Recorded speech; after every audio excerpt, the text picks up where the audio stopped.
Morocco has a lot of speed cameras. So I got caught because I pulled out to overtake somebody, and GL accelerates V6, no? Diesel accelerates nicely.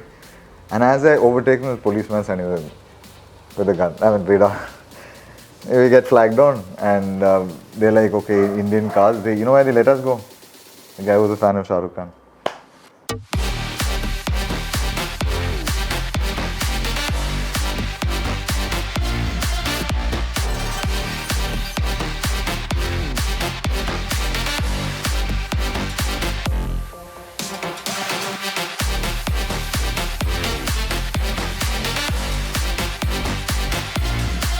So hi, my name is Ouseph Chacko, and for about 12 years of my life, I worked as an auto journalist, which means I used to do everything from writing to testing cars, going on great road trips, and that's what I'll talk about today because I think I have a few interesting stories to tell.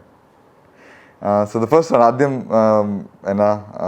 think how I got into this field in the Param, because I think a lot of people don't know how to approach thing like this. So it was back in 2004. So I had just finished college 2003 and the marks like I think I had 45% or something. Of course, everybody at home is pissed off. How are you going to get a job? I was in Bombay at that time. I just finished college in Bombay, and one day randomly, and I opened the newspaper, and there was an interview with the editor of Autocar India, and where he said that he's not very good at study. He wasn't very good at studies. I have to ask him for a job because if he asks me for marks, I can go and tell him he's not going to get upset by it. So this was the plan, and when I was in college itself, Autocar was it started in 1999, the first edition and it was a very different kind of magazine from what was already in India. Very nice writing, very good stories, very good story ideas, and I just read one issue where they'd taken a E-Class and a Maruti 800 then, and driven from Kashmir to Kanyakumari. In those days, 2003 or something. So I was like, this is a nice job. Yeah? So when this interview I read about Hormaz saying this, and I was like, I have to go ask him. So I went and asked him, and he kept me waiting. Obviously, those days, they didn't have a real system of joining, and a random kid wearing chappals and coming and asking for a job. Obviously, Hormaz is a little wary. So he kept me waiting for some time, but what I did was, every time he'd say, come next week. That day, exactly at that time, I'd be there. Come tomorrow afternoon, I'm there. Come this evening here, I'm there. So finally, I think he gave me the job just to get me out of his face. Like, okay, take the job, go sit there, now don't irritate me. Like that. So that's how I got this job. But it was a really good job because I started doing all the, as everybody should, I believe. And you start doing all the boring stuff. You don't get into this job and get into Ferraris on your first day. Yeah, you slowly start, you get Maruti 800s, Altos, Wagonars, whatever. You start from there. And then you build up over the years. You crash less, you don't act like the hero on the first day. Return cars safely, take care of them, do your job really well. That's how people get to the Ferraris finally. It took me 7 years to get to my first Ferrari. Yeah. That was that part of my life. It was very interesting because you meet a lot of different people and you travel to a lot of places. And you have these experiences that generally other people don't get to have. So I think I'll talk about that today. Yeah, so basically, when I started out, I think the first car I drove was a Wagonar, like I said. It was for a shoot, they needed drivers to go to it was a multi-small car comparison, so they needed drivers, so I went. And I didn't crash the car. I was a pretty good driver then. I'd learnt. My mom actually taught me how to drive. And we had a Maruti 800. So I already knew how to do handbrake turns, and my dad still gets angry when I talk about it. Handbrake turns, and I burnt the clutch of that car learning this thing. I learned a lot from that car, driving that car. So when I started driving, I kind of already was a reasonably good driver. What they told me after that is that to actually go and live the auto journalist dream life, you have to start writing. So a big problem for me. My English is okay, but I never written after school essays or after that. Only like, stories. I said I have to start because I want to drive these Ferraris. So, and my first road test was a Lancer CDR, Mitsubishi CDR. I wrote it out. I got shouted at for writing rubbish, but I didn't give up. I just kept trying and trying and trying. It's very important, this trying and trying. And then I started reading a lot of car magazines, other people's writing. And then slowly, as I realized, I get a little better, better. And then I discovered the ultimate secret. Write drunk, edit sober. So I used to go home at night, pour myself a drink, and start writing. And I'll write a lot of things about whatever came out of my mind. And I wake up in the morning and I read that and say, okay, this is bad, that's good, this is bad, cut this. So you get a good story out of that. Especially when it was a tough story to write. But yeah, that was a thing. You want me to talk about road trips, Ferraris, Lamborghinis, what? Yeah, 911s, Mitsubishi Evos. I have all of these under my belt. Road trips. The best part of this job is actually some of the insane drives that you get to do. So basically, Mercedes-Benz wanted to send an Indian-made GLA and GL as backup around the world. They wanted to start the drive in Pune and end in Pune. So there are 3 teams, NDTV, Evo and AutoX.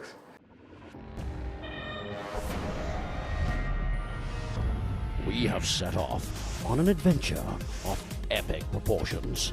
6 continents, 25 countries, and over 50,000 kilometers in an always restless GLA. And it was one of those trips where you could pick which continent you want to do. They gave us an option. I was straight, I want Africa, I want South America, done. Okay, most of the guys wanted Europe and America. I'm like, yeah, all that is fine, I've done enough for that. Africa I have to go to. Because this is actual, we have to shoot the culture. It's not just a car show. So you have to shoot the culture of the place and all that. So I realized you'd get to see a lot of this thing.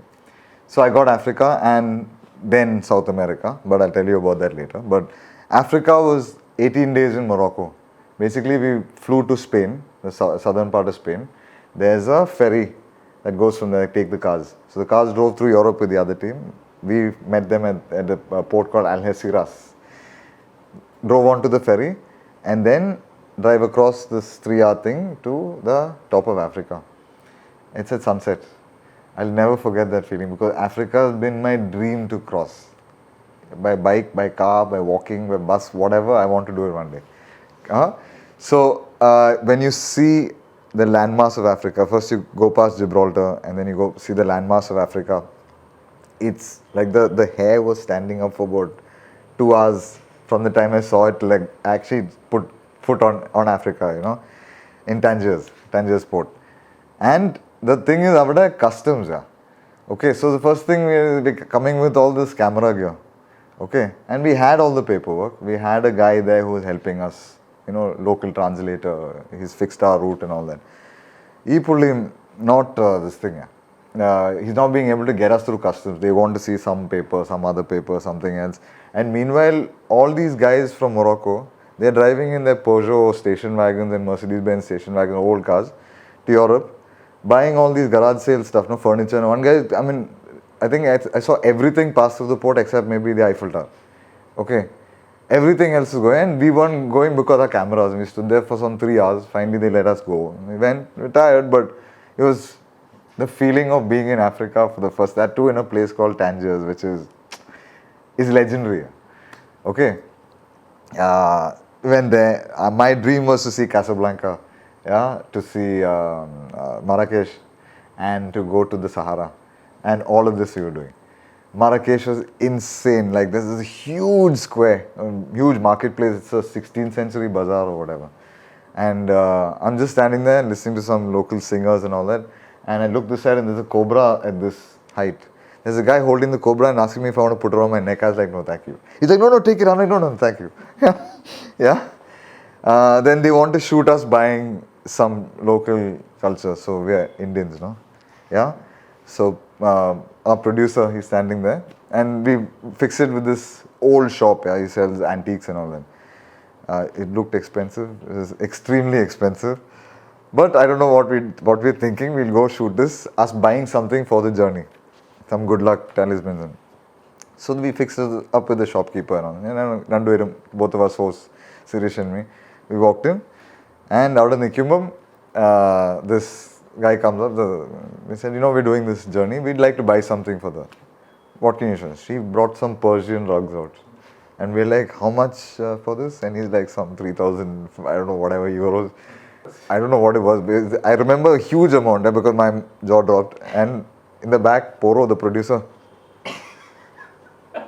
Okay. So I'm like, okay, do you have something a little less something? So he showed us some statues, figurines, something and all jade and I don't know what it was. I forgot. But it was again some 900, 1,000 euros or something. Poro. So I'm like, okay man, so do you have anything else? So we're just looking for good luck charm. So he brings out the hand of Fatima, which is a good luck talisman. Okay. So I'm like, how much is it? Like, 5 euros. We'll take it.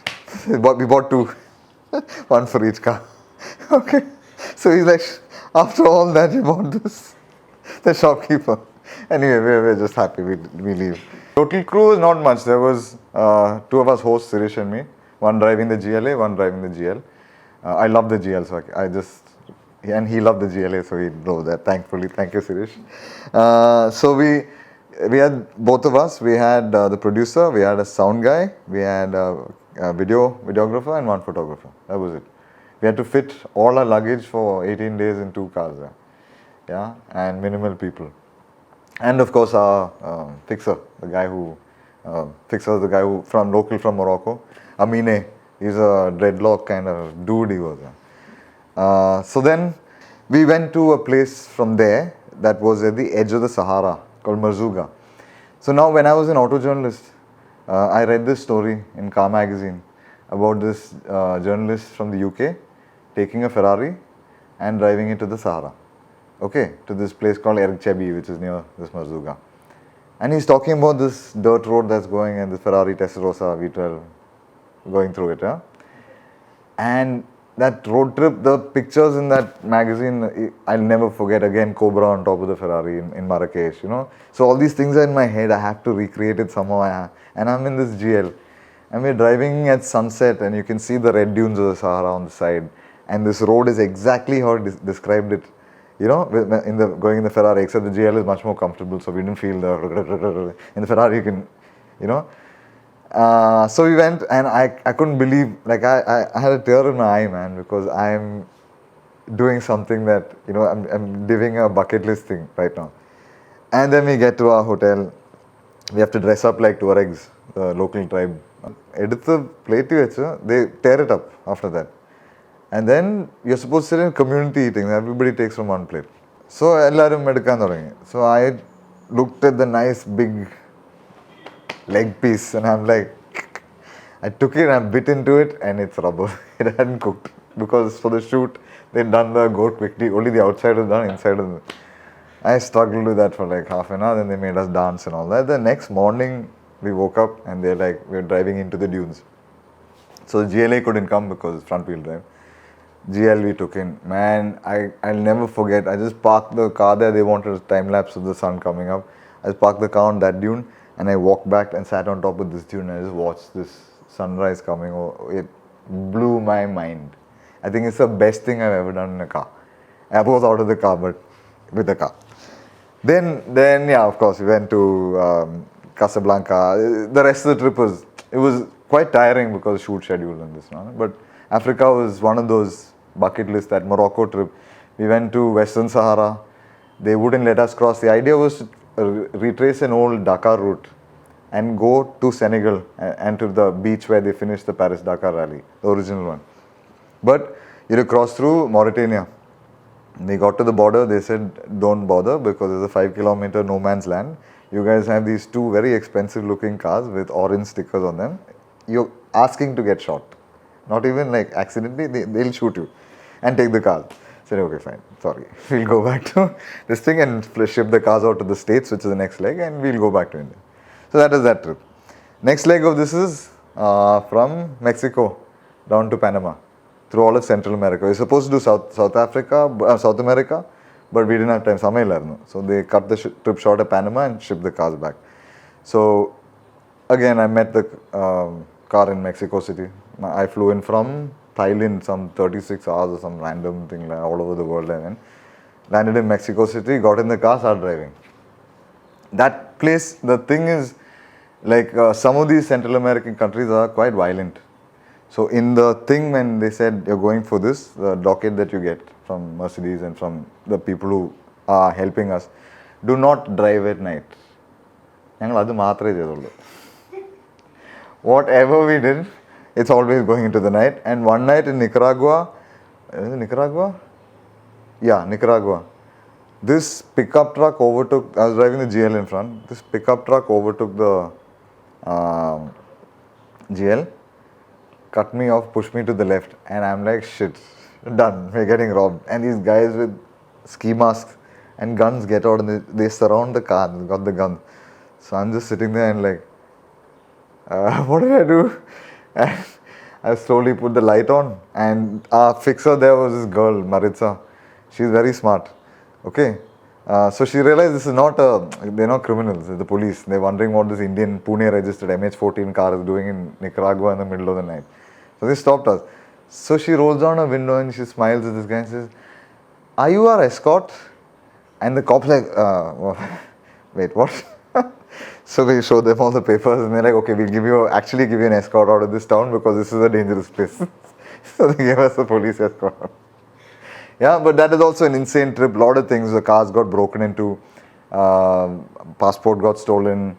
In Costa Rica, we were very tired. We had driven all night.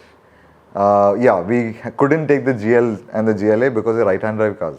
So that day, I think Costa Rica, or was it Costa Rica? Or was it Nicaragua? I forgot, a long time ago. But that day, they decided on this route because the drug trade between South America and they decided that no right-hand drive cars will be allowed to drive through the country. We are into right-hand drive cars.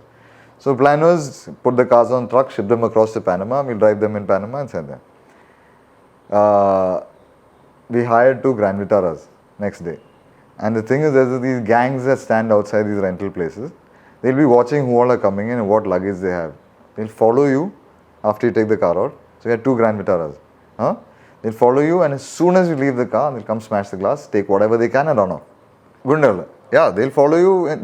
You're driving the rental car. They'll follow you. You leave this rental car somewhere, like you go to McDonald's like we did to eat.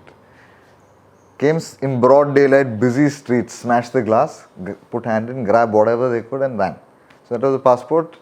First bag. Luckily, there's only one bag sitting on the back seat. Passport, one laptop, and one camera in it. Like that. Angana. Police or no fingerprint to finally, whatever. Yeah, uttiri samayam boy. And we had to get to this beach town in Costa Rica. Got late, but delayed by a day. Up, we called them and said, "Ida prashna." So that lady is very upset. She said, "I can't let you leave my country with this experience. So when you come here, I will free beer for us. Best lobster on town. Come, you can't leave my country with this impression of there's some stupid people, but we're all nice people." It's really nice. That's what I loved about those trips. You meet these people, and most people are helpful. You're in trouble, they'll help you. Not this thing. You have your elements like these guys. What happened to us? But I saw on both these trips much less than the good people on the planet. So that things you learn when you on these trips. I met our next guy, Marcial. He was our second fixer from Panama. He's my brother from another mother. So he was a deadly guy. We got to Panama, no big deal, but that trip was very, very tiring because every border crossing was a 10-15 hour thing with our cameras. One night we had to leave the GLA loaded with cameras at the border crossing between some big, there's those semi trucks. No? Yeah, nobody watching it. It's got like a couple of crores worth of cameras in there. And we've taken the GL and gone because they said you don't have the papers to take the cameras, so you can leave the cameras here. Tomorrow we'll figure it out. I'm like, okay, we can't sleep in this customs lot. So left the GLA there unguarded, didn't tell anybody. Drove up, came back the next morning. Luckily the car was there, cameras were there. Like, thank God, okay. Yeah, but it was a wild place. Okay, I can tell you a couple of stories from Africa also. I had an accident. Huh? Morocco, it was late at night. We didn't have to go into this town, but we were going there to get dinner because we were all very hungry. Some GLA is in front, I'm behind in the GL. And we were on a narrow street and there's a crossroad coming there. So the GLA went across, and I just crossed it and loud bang, and there's popcorn flying all over the place. So the producer Poro is sitting next to me, and there's popcorn all over the car. I'm like, what happened here? And I can't see, So Poro looks out of the window. He's like, don't move the car, there's a guy under it. So I'm like, okay, fine. Shit. Is he alive? He's like, yeah, he's moving, it's fine, but don't move the car. So we get out. Yeah, luckily, like there, everything's immediately documented. Cops come in 2 minutes as soon as this happens. Somebody calls and tells, cop will come. He'll take down where this car was, where that. So they figure out. It's not like here where bigger cars always in fault. Yeah, this guy was coming on his moped, loaded with popcorn. Headlight 11, which is why I didn't see him. Yeah, and he came and T-boned the just front headlight in the corner. Yeah, so luckily it's a pretty strong part of the car. Vandi konnu pattilla, headlight putti, there's some scratches on the front bumper. So he pulli vandide adi he broke his ankle. Car didn't drive over him, vandi poi idichu when he other twisted his ankle, broke his ankle. Poi Morocco le prasham till you have to take him to hospital. Okay, so police report by then ambulances come and take him. Adinte yankangotu ponam. Till it's proven that somebody, either party can pay for his health, the other party can't leave. Okay, so that happened. Pullina Ashutri too. Yeah, I mean we had insurance for all these things, accident insurance. You have to take. You can't drive like that. No? So all that was cleared, no problem. This our fixer there, his dad was an old policeman. I have to go to the police station and file a report and all. So GLA, both of us went to the police station. He spoke to them. They said, see, you have to do, we understand it's not your fault, but you have to leave your license here. Yeah, just in case, because you're leaving, we were leaving 2 days after that, back to India. So you leave your license here. I'm like, oh, okay, fine. Yeah, done. What to do? I need to get out of here. So while I'm there, Amin said, you go wait outside. So I'm like, I'm waiting outside the station. And these two women of the night, yeah, prostitutes. They come up to me and they say, oh, they see the Indian flag on the car. No? They're like, oh, Shah Rukh Khan, Bollywood, our favorite. I'm like, oh God, not now. Please, it's 3 a.m. I can't deal with this. And I'm like, please just go. Just leave. So they go and I'm standing there and watching them. They go pick up 2 policemen and leave. I'm like, wow. Okay. Then Amine comes on and we leave. My license, I came back to India. I said I lost my wallet. I went here and I can't get it from there. I lost my wallet. So they asked me, is there a case against it, anything? No problem, we'll issue you a duplicate. I got the duplicate. So there's still a license of mine lying in Morocco. None of the cars broke, never. The only thing was we had to replace this headlight that had broken. And that is a problem because left-hand drive, right-hand drive. The GL is primarily made in the US. And so the car was going there to the US, but that's a left-hand drive country, and this headlight won't, that same shape, but the internal there's some wiring, something. So they got the headlight from there, it wouldn't work in the car. Or you put the headlight and the car wouldn't start, something, electricals. So they had to get one from India. So for about 3 months it was running with tape on to prevent shorting, Vallangari. But that was it. The car's not a single problem. They'd get it serviced, whichever country, so Mercedes-Benz worldwide, no? Whichever country we're in, at the time of service, just call the nearest dealer. So I took it to a dealer in Marrakesh. Yeah? Very professional, lots of cars in that place, a lot of Mercedes-Benz.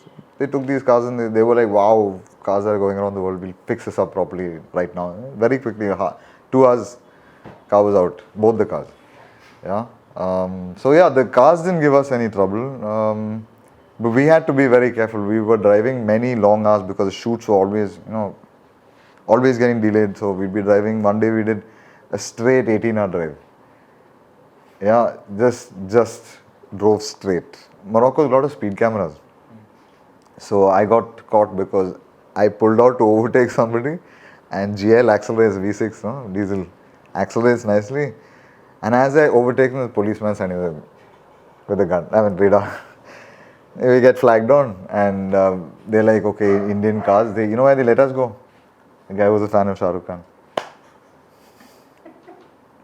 We explained that we're doing this, as a worldwide thing, and we're big fans of Morocco. We didn't mean to break the speed limit. He's like, you guys are from India.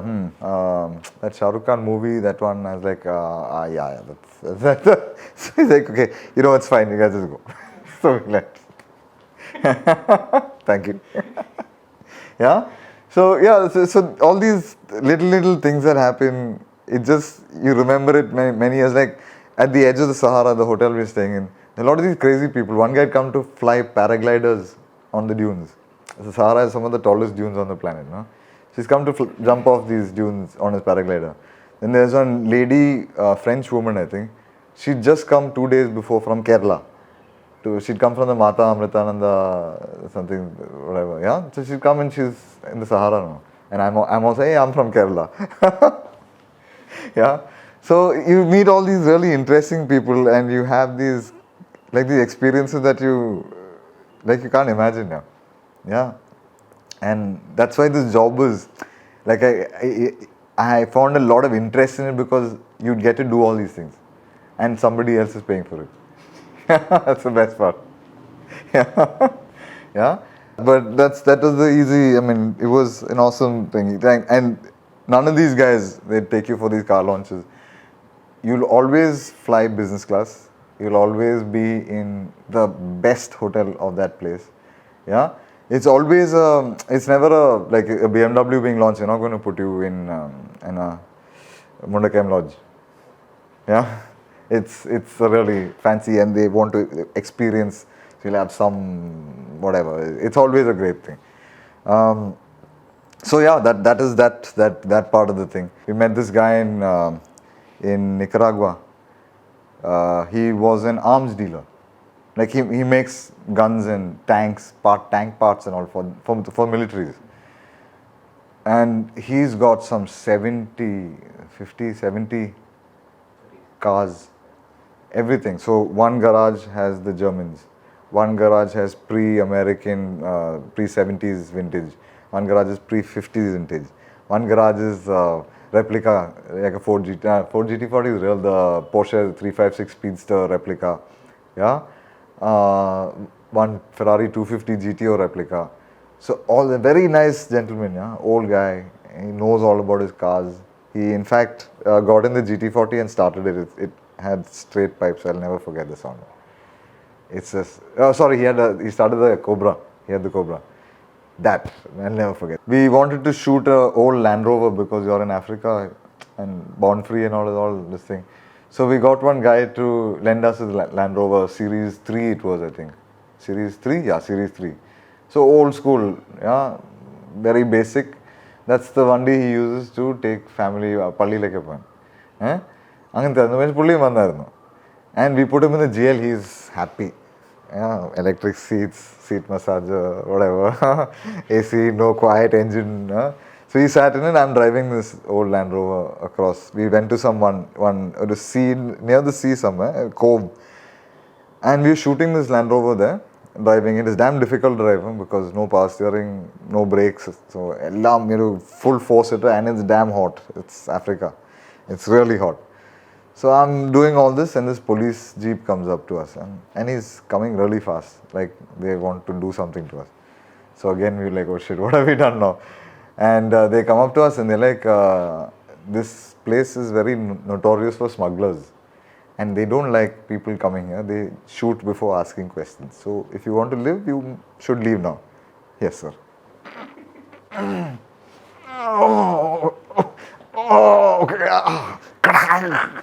Okay. Got out of there and ran away. Yeah. That was what that trip was. What we did 18 days in Africa. I think a similar timeline through Central America. Unbelievable experiences, unbelievable meeting new people, unbelievable food. The food is spectacular except for that goat. And I think the cars totally, when they came back, they done around 70,000 kilometers. Not a problem. No problem for us also. GL is a very nice car to go long distance in because it's got this really nice, it floats very comfortably. And it's big and it's got presence, and wherever you go it's got we had a Thule roof box on top and these orange stickers, and it was a nice representation of India, going around the world. I mean, it's in a German car, but you're in luxury in that thing and representing India, and your name's on the side of the car and you're driving around the world. It was very cool. Yeah, I was very sad, like it's been difficult to top that experience, but yeah, all good things have to come to an end now.